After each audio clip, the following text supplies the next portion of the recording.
What is the sea control?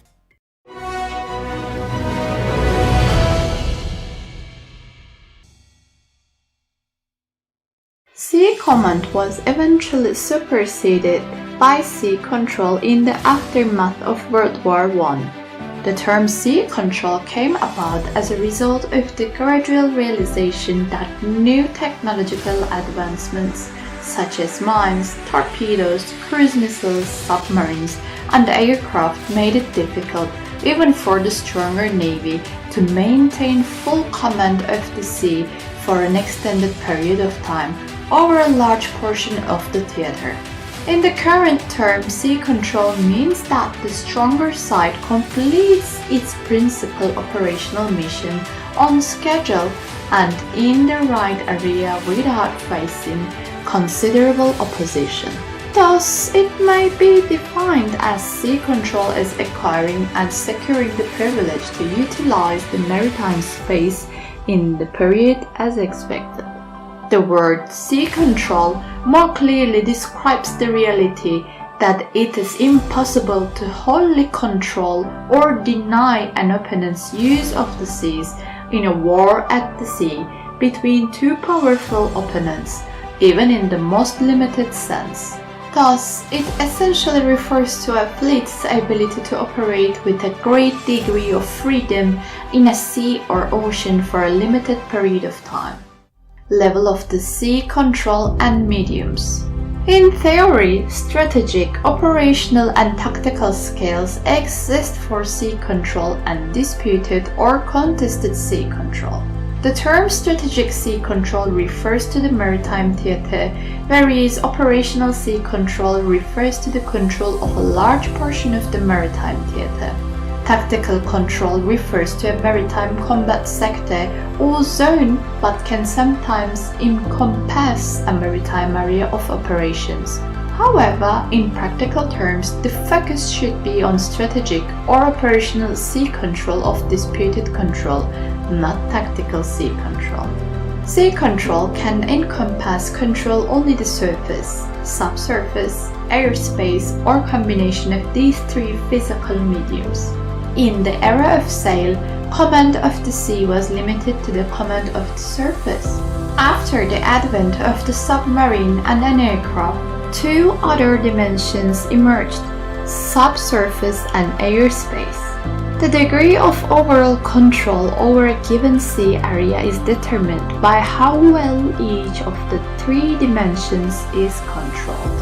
Experience shows that it is difficult to obtain or maintain control of all three physical media, surface, subsurface, and air, to the same degree or extended times during the war between two strong opponents at sea. History provides many examples where one side controlled the sea area to different degrees. For instance, in World War II, the Germans contested Allies' control of the Northern Atlantic almost exclusively with their U-boats. In contrast, in the English Channel and the North Sea, Allied control was disputed by Germany's light forces, minus the Luftwaffe. Germans denied Allied control with their heavy surface and the Luftwaffe based in northern Norway in the Arctic. The Allies, for their part, tried to obtain control of the Atlantic by using their surface escort and land-based aircraft, and later in the war by escorting aircraft carriers. Because of the relatively significant differences in the size of the physical environment and the proximity of the continental landmass, there is a considerable difference between obtaining sea control on the open ocean and in the littorals. Therefore, getting sea control in the littorals is highly dependent on one's ability to obtain air superiority.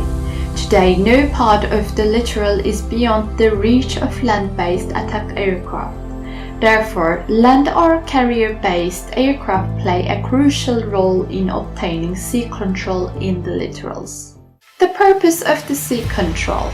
In contrast to the war on land, sea control is not obtained by occupying or capturing a particular ocean or sea area.